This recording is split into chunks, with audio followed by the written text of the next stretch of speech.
Boa noite, que bom estarmos juntos mais uma vez para essa palestra online da nossa Casa Espírita Aprendizes do Evangelho. Estejamos todos envolvidos na paz e no amor do nosso Mestre Jesus.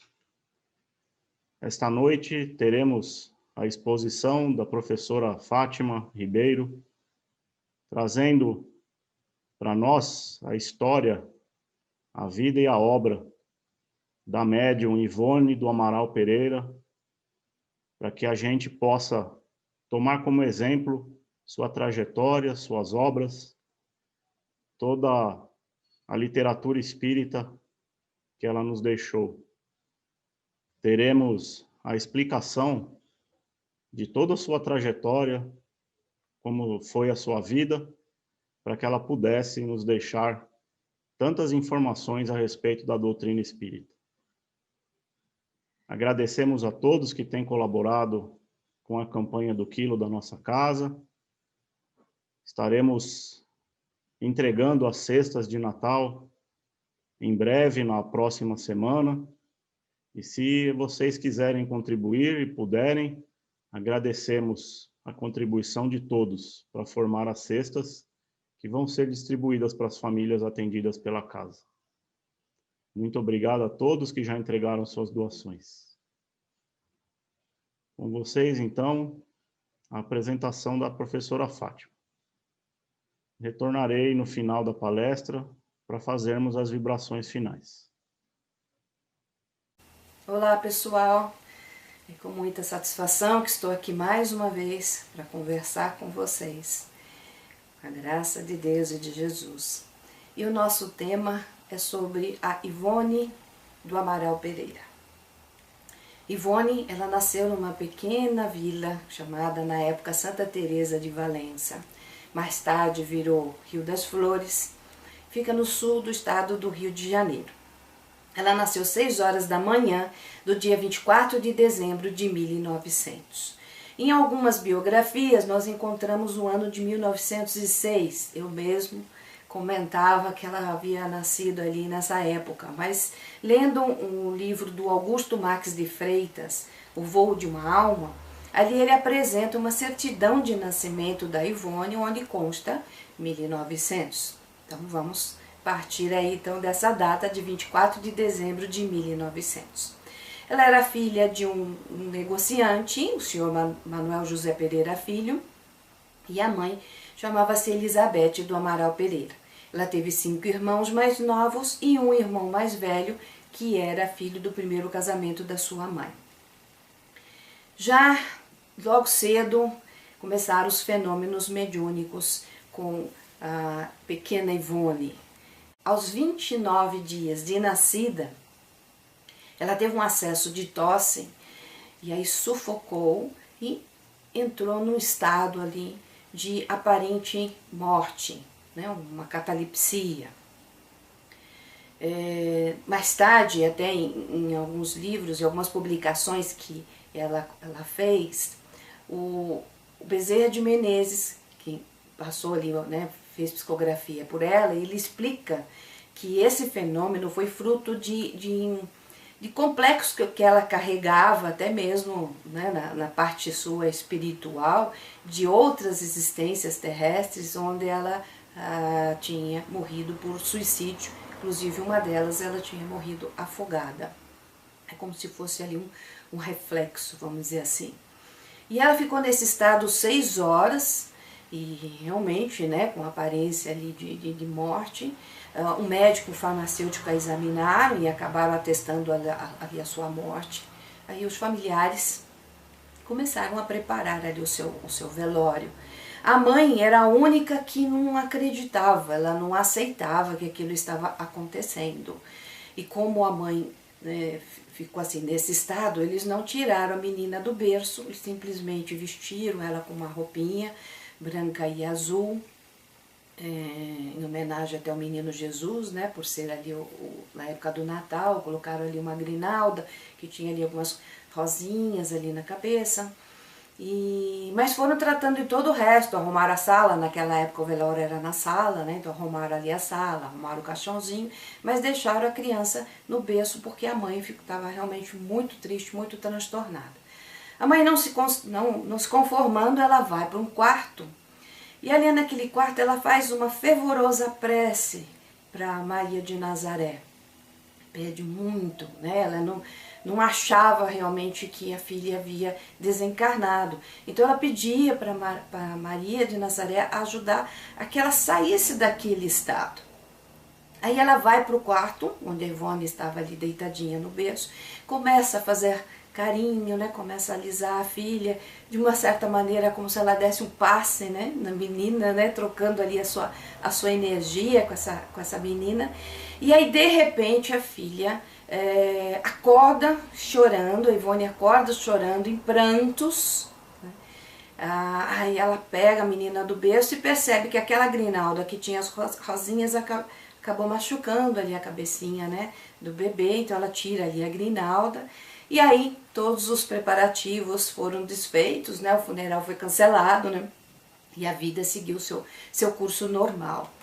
A própria Ivone, ela conta em outros depoimentos, no seu livro Recordações da Mediunidade, em artigos que ela publicou, ela fala que esse fenômeno acabou seguindo a sua vida, né, o resto de sua vida, vamos dizer assim.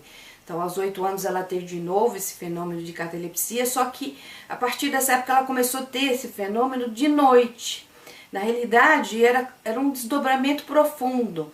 Então, nessas horas que ela entrava nesse transe profundo, o espírito dela saía e ia para algum lugar, né, sempre acompanhado por alguma entidade espiritual.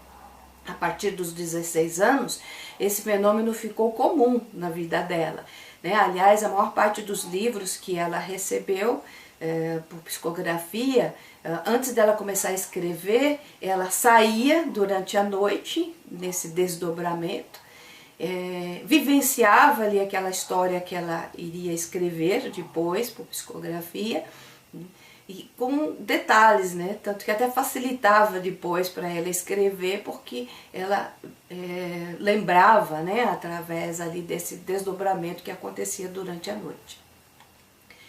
Seus pais eram espíritas, né? Então eu acho que ainda bem, né? Isso foi bom para ela. Ela teve um pai generoso, né? Um pai completamente desinteressado dos bens materiais, inclusive ele como comerciante, ele acabou entrando em falência 3 vezes. Depois, mais tarde, ele se tornou funcionário público. Aí, quando ele entrou nesse cargo, muitas vezes ele teve que mudar ali de cidade, então ele levava a família. E ele trabalhou, né, como funcionário público até 1935, quando ele desencarnou. E o lar foi sempre modesto, né, pobre, muitos filhos, né? Então a Ivone desde cedo conheceu ali as suas dificuldades, mas ela fala que aquilo foi bom, né? Até para ela entender as necessidades ali do próximo, né? E os pais também tinham um exemplo de conduta que a inspirou, né, que influenciou muito no seu comportamento. Era muito comum o pai auxiliar as pessoas que passavam ali com necessidade, às vezes até albergar, né, alguém em casa, né, ou alimentar ali as pessoas que passavam. Então ela sempre teve aí essa influência do pai. E desde os 4, 5 anos de idade, ela já tinha percepções mediúnicas. Então ela via espíritos com tal nitidez que ela achava que fosse alguém da família, né? Ela não conseguia diferenciar os encarnados dos desencarnados. Só que ela teve também nessa época, talvez até fruto ali dos desajustes nos seus desencarnes, né? Porque ela havia sido uma suicida, ela tinha lembranças da vida anterior, da última vida anterior que ela teve na Espanha. E isso acabava deixando ela confusa, né? Enquanto criança, acabava deixando ela confusa. Então, às vezes, a mãe estava lá dando um banho nela e ela virava e pedia um determinado vestido que ela lembrava da outra vida, né? Um vestido bonito que ela lembrava. Ou ela pedia carruagem para a mãe porque ela queria passear, sabe? Existia ali uma mistura na cabeça dela, enquanto criança, ela não entendia bem o que eram essas lembranças da vida anterior. até no relacionamento com o pai, né? Apesar de ser uma pessoa ali muito, muito boa e espírita, acho que até entendia ali o que estava acontecendo. Se às vezes o pai chamava a atenção de alguma coisa, ela virava para ele e falava assim, não, você não é meu pai, não. Meu pai é esse outro aqui. Porque ela via o espírito Charles, que tinha sido pai dela em outra encarnação e que inclusive a acompanhou nesta última encarnação, a ajudou em toda essa última encarnação, foi ali o seu mentor espiritual. Então ela via esse espírito, né, com bastante frequência, né, que aliás ela queria abraçar, né, mas acordada ela não conseguia, ela sentia falta até desse espírito, mas esse espírito a ajudou a vida toda. Então, além do Charles, né, tinha uma outra entidade também que a acompanhou, que era o Roberto de Canalejas, que foi também espanhol, né, ele foi um médico espanhol. Então, essa encarnação que ela teve foi no século XIX. Eles foram casados e tiveram ali os seus problemas. Em algum momento se pensou contar aí essa história através de livro, né? O próprio Roberto passando aí por psicografia para Ivone, mas isso acabou não ocorrendo. Mais tarde na vida adulta, então esses dois espíritos a acompanharam aí ao longo, né, de boa parte o Charles a vida toda, o Roberto por um período da sua vida, e na vida adulta ela manteve contato ali com vários outros espíritos, incluindo o Dr. Bezerra de Menezes, o Camilo Castelo Branco, o Frederic Chopin e outros. Ela teve aí vários espíritos que auxiliaram nos seus trabalhos. Mas ela foi uma criança muito infeliz, né? Provavelmente resquício ali de atos, né, de vida passada. E essa confusão que ela fazia com a família, que achava que seu pai e seus irmãos, né, eram estranhos, não eram da sua família, acabava, né, como acabava atrapalhando um pouco, né, esses sentimentos ali desencontrados, porque ela, enquanto criança, não entendia muito bem. Então, até esse motivo, ela acabou vivendo até os 10 anos junto, mais na casa da avó paterna do que na casa dos pais. Só a partir dos 10 anos é que ela vem morar definitivamente com os pais, que inclusive o pai começou a viajar, né, mudar para outras localidades ali do estado de Minas Gerais. E mais tarde, né, depois que os pais desencarnaram, a Ivone volta para o Rio de Janeiro e ela passa a viver com uma irmã que estava casada lá, a Amália Pereira Lourenço.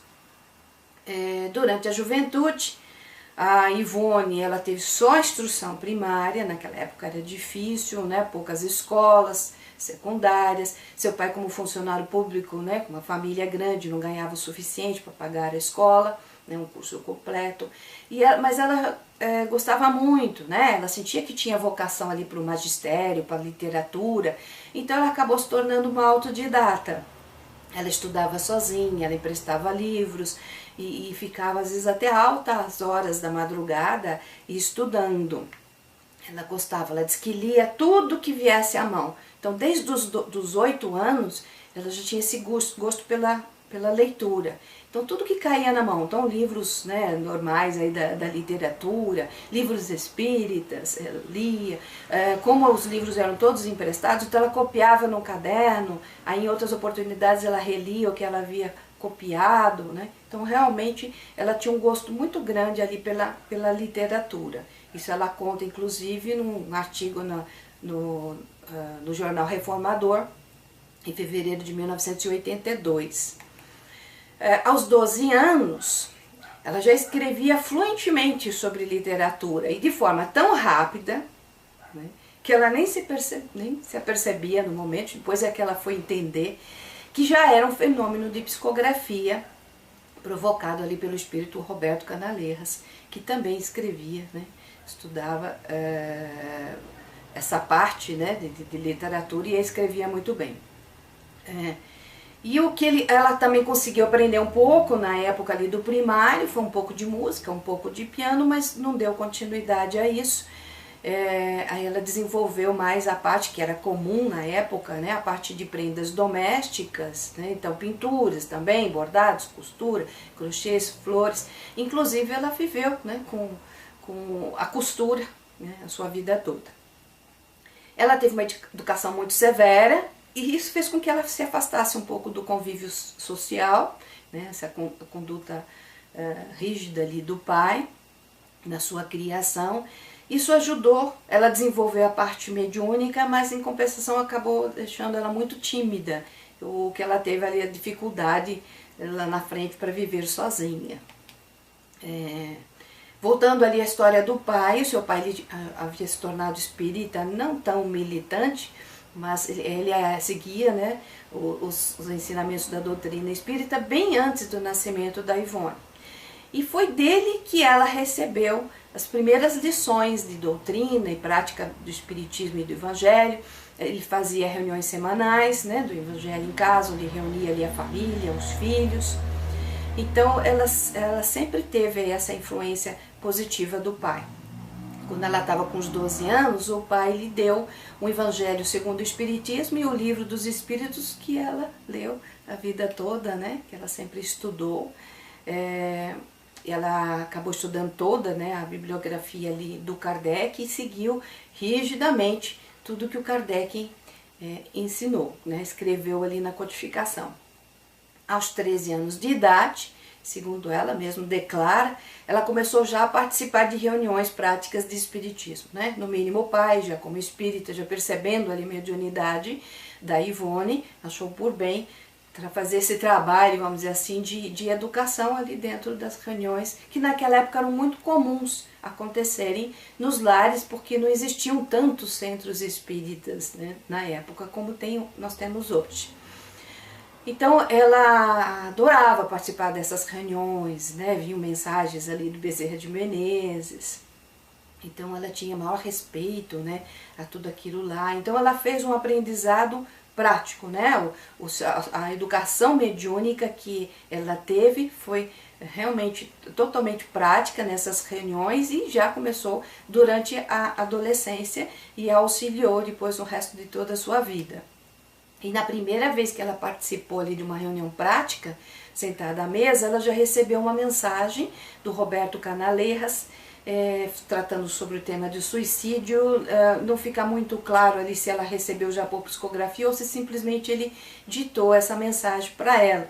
Porque tem algumas biografias que falam que a psicografia ela acabou surgindo um pouco mais tarde. Então eu acredito que aí que é como se ditasse. Mas nós falamos, né, nessa época ali, de adolescente, a faculdade de desdobramento nela já era muito ativa, principalmente durante o sono. Então, mais tarde, surgiu a psicografia de livros, né, de artigos, de livros, mais ou menos em 1925, 26, ela começou a escrever, só que ela escrevia e guardava tudo.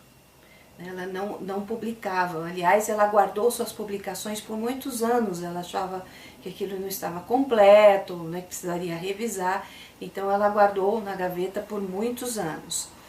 Mas ela chegou a trabalhar também bastante como receitista, homeopata, nas cidades que ela passava, ela sempre tentou entrar em algum centro, para trabalhar em algum centro. Então, ali de 26 a 1980, naqueles centros que ela conseguiu trabalhar, em muitos casos ela trabalhou como receitista homeopata, né? Os espíritos passavam por ela ali a indicação de algum remédio, né? Então, o próprio Bezerra de Menezes, o próprio Bittencourt Sampaio, Augusto Silva, o próprio Roberto Canaleiras, que tinha sido médico.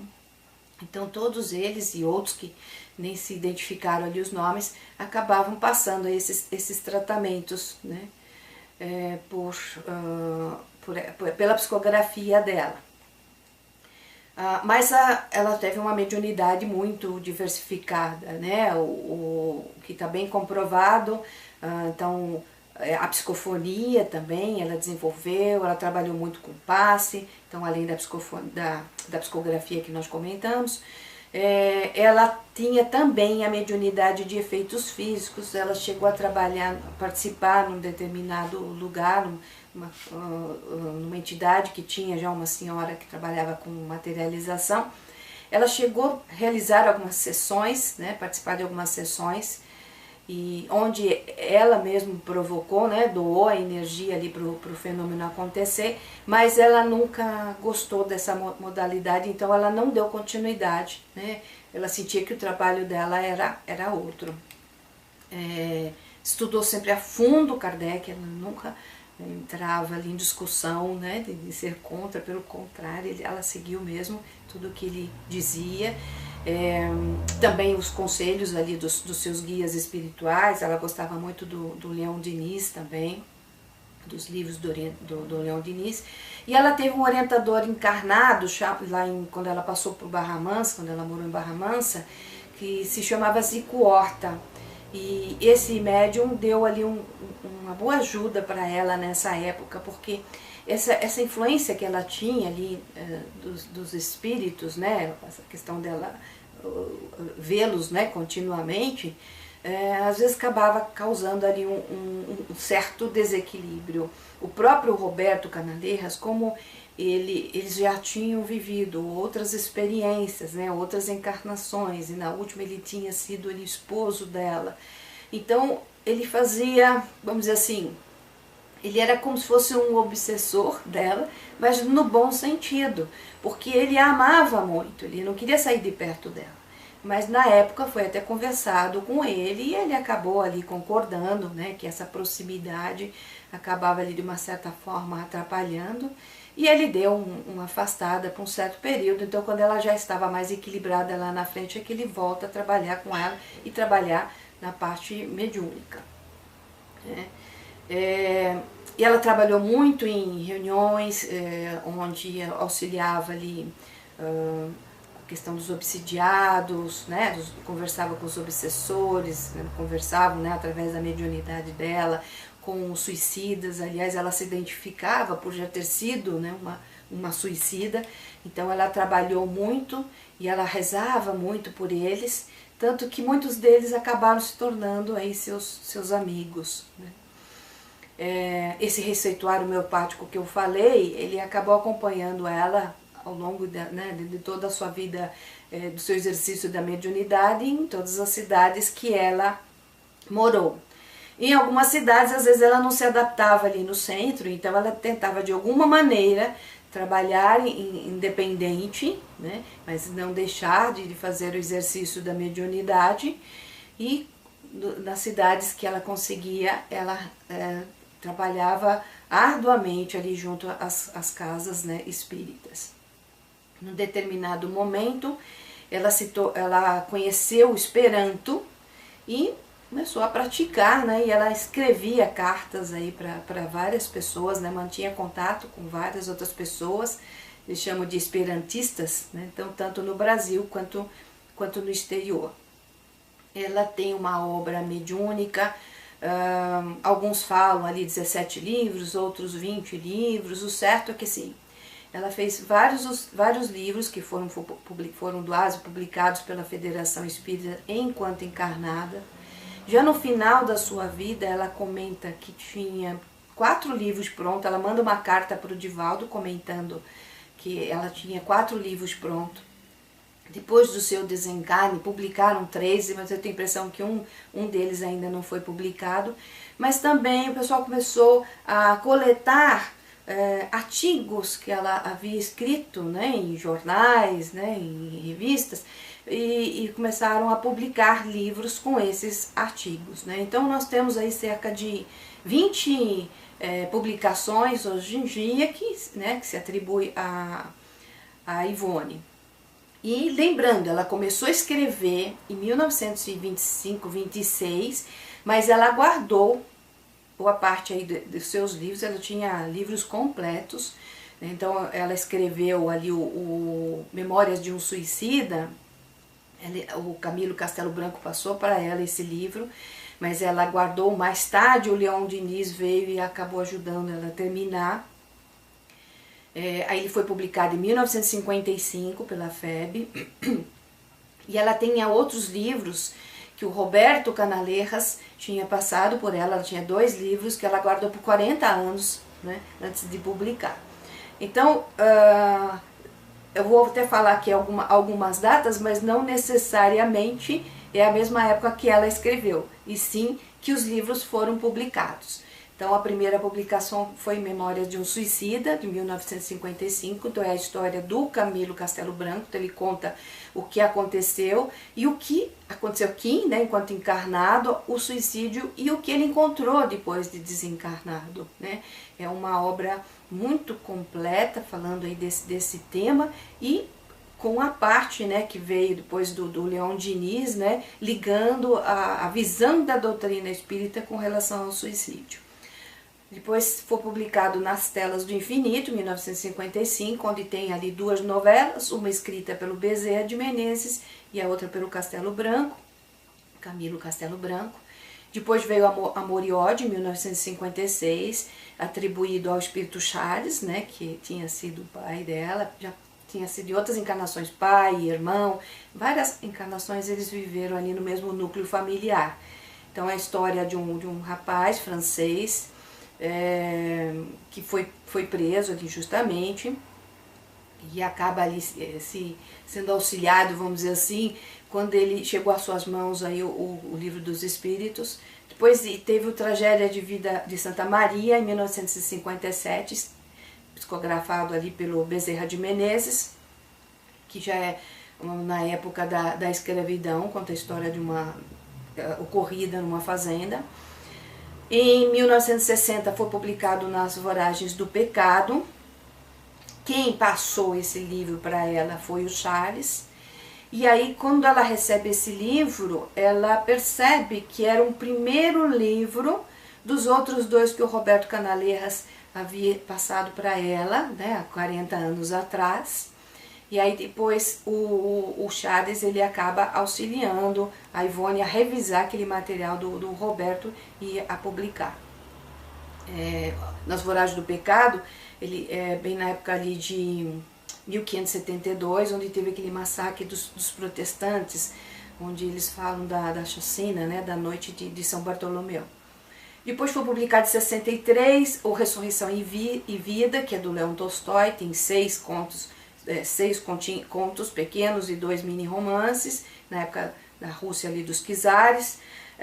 Dramas de Obsessão, em 1964, atribuído ao Bezerra de Menezes, são novelas contando ali o tema.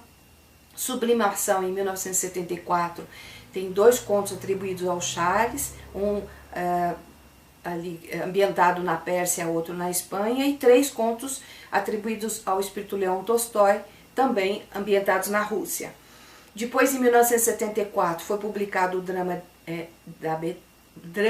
da Bretanha, que tem um trava-línguas aqui, em 1974, que foi o terceiro e último livro, né? Então, primeiro a Na Voragem do Pecado, aí o Drama de Bretanha, onde mostra ali a vida da Andréa de Guzman, que também foi uma suicida por afogamento, e depois foi publicado em 76, 2 anos depois, o segundo livro da trilogia, que é o Cavaleiro de Lumière, onde mostra a encarnação da personalidade de Berthe.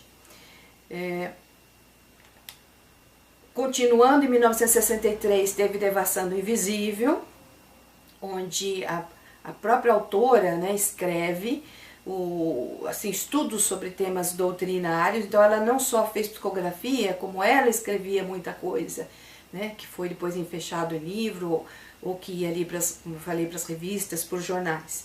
Teve também, né, que ela escreveu Recordações da Mediunidade, que foi publicado em 1966. O próprio Bezerra de Menezes induziu ela a escrever esses relatos, né, que com a experiência dela poderia auxiliar outros médiuns. Em 1997, ela já havia desencarnado, foi publicado A Luz do Consolador, que era o livro, né, A Luz do Consolador, que é uma coletânea de artigos que a médium tinha publicado na revista Reformador na época de 1960 a 1980.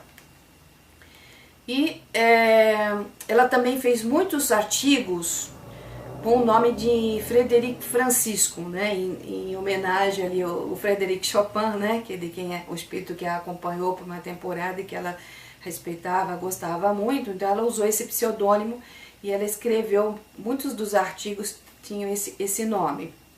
Escreveu também para o Clarim, né? Então além do Reformador, ela escreveu para o Clarim, na época do Caiba Chute, onde ela foi, né, amiga, no Luz e Verdade em Lavras, que aliás foi um jornal que ela mesmo, né, criou quando ela estava por lá. E tem outras obras aí que, né, como eu falei, o pessoal foi juntando, né, e foi publicando. Então nós temos a Família Espírita, Cânticos do Coração, Contos Amigos, Evangelho ao Simples, o livro de Eneida, Pontos Doutrinários, Lei de Deus, e é capaz aí de, se a gente fuçar, achar mais alguma coisa dela por aí.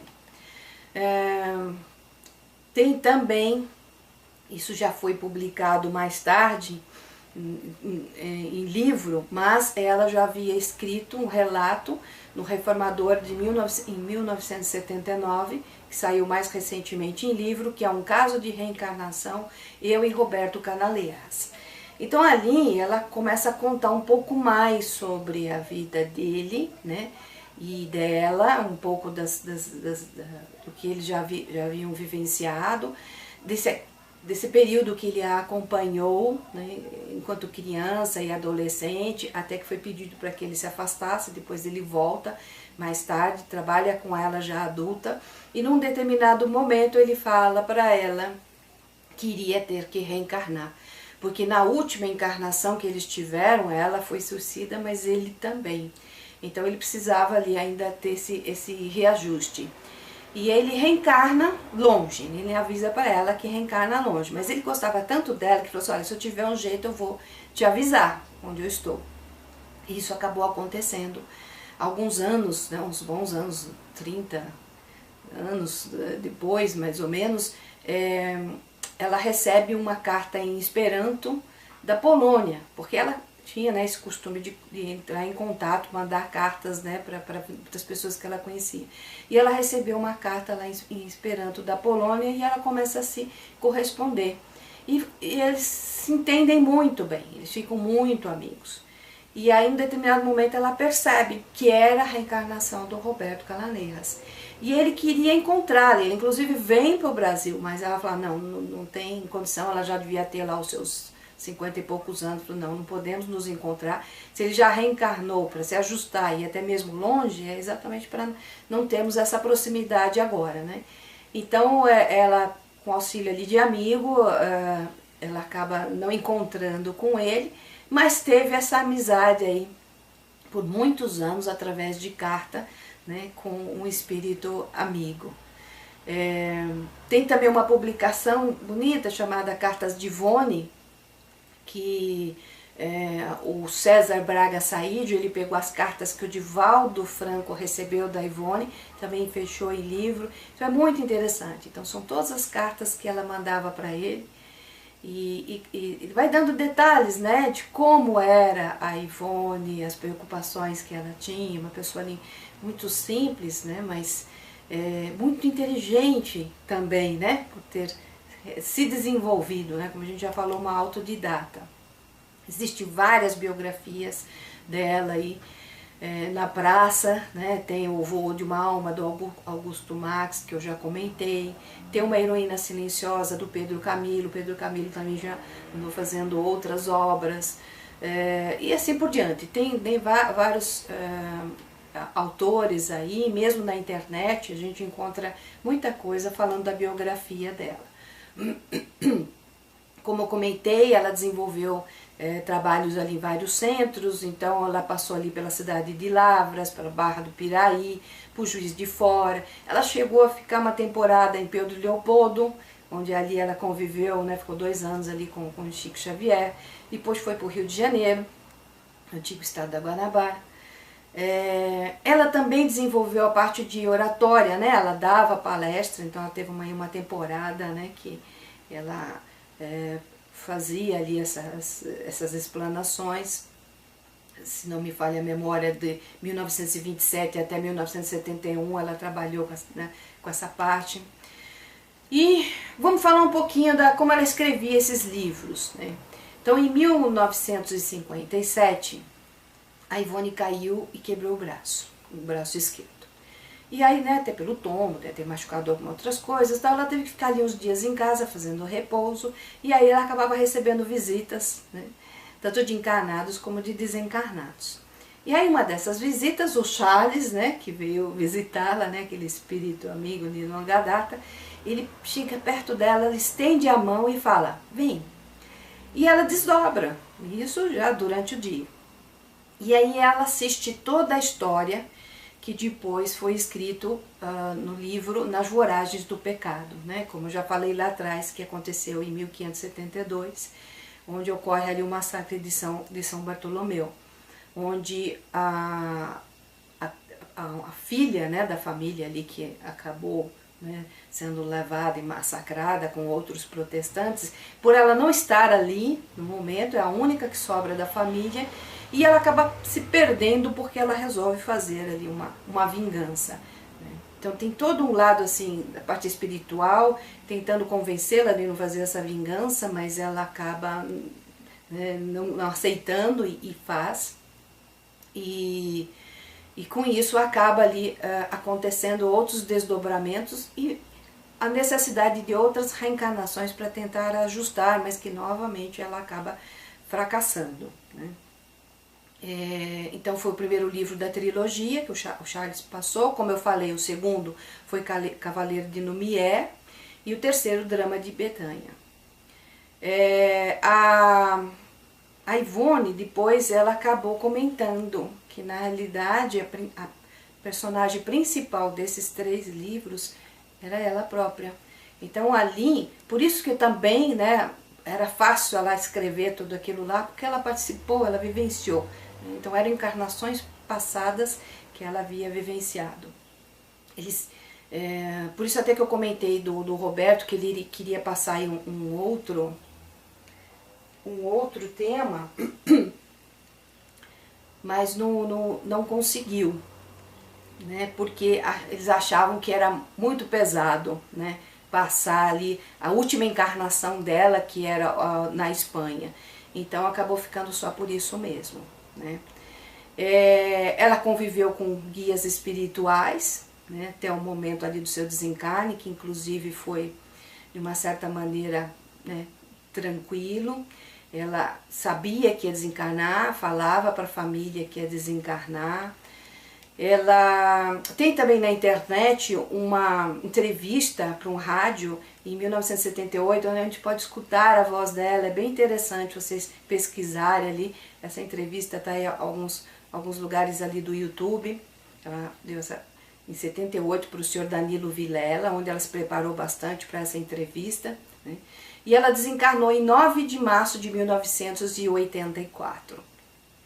E a gente pode dizer que ela foi uma médium, uma das, né, maiores médiums aí sobre todos os aspectos aqui do Brasil, que colocou a sua faculdade ali para o bem, né, sempre muito bom senso, sempre exigente, desconfiada, né, então ela sempre tomou muito cuidado para não escapar ali daquilo que estava, né, escrito, né, na doutrina espírita. E como eu já falei, sua obra aí consta, aí nós temos aí 20 livros publicados, e ela sempre honrou a mediunidade com Jesus. Né? Então é um exemplo para nós aí, então que eles que tiverem oportunidade, vão atrás aí das suas obras, vocês não vão se arrepender, são obras realmente muito boas. Até uma próxima oportunidade, e que a graça de Deus Jesus esteja com todos nós. Então, agora, neste momento, vamos acalmando os nossos corações, vamos sintonizando com esse ambiente da nossa casa espírita, com o nosso salão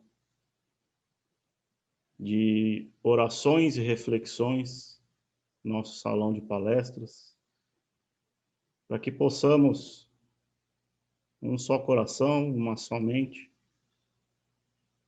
agradecermos a espiritualidade amiga por mais esta reunião, por mais esse encontro, por mais esse aprendizado. Que os amigos que atendem a nossa casa, trabalham na nossa casa, possam estar conosco nos nossos lares, iluminando cada ambiente da nossa casa, trazendo muita paz, muito amor, muita harmonia, muita tranquilidade. Já que não podemos estar reunidos naquele salão de prece, vamos trazer a harmonia e o bem-estar daquele salão para as nossas casas, com a espiritualidade realizando seu trabalho e fluidificando todos os cantinhos do nosso lar. Agradecendo por mais esta oportunidade, por mais este aprendizado, e que possamos estar juntos novamente na próxima semana. Agradecendo a todos que têm trabalhado para que esses encontros possam continuar acontecendo, principalmente os trabalhadores do plano superior. Que assim seja, graças a Deus. Até a próxima semana, então, se Deus quiser.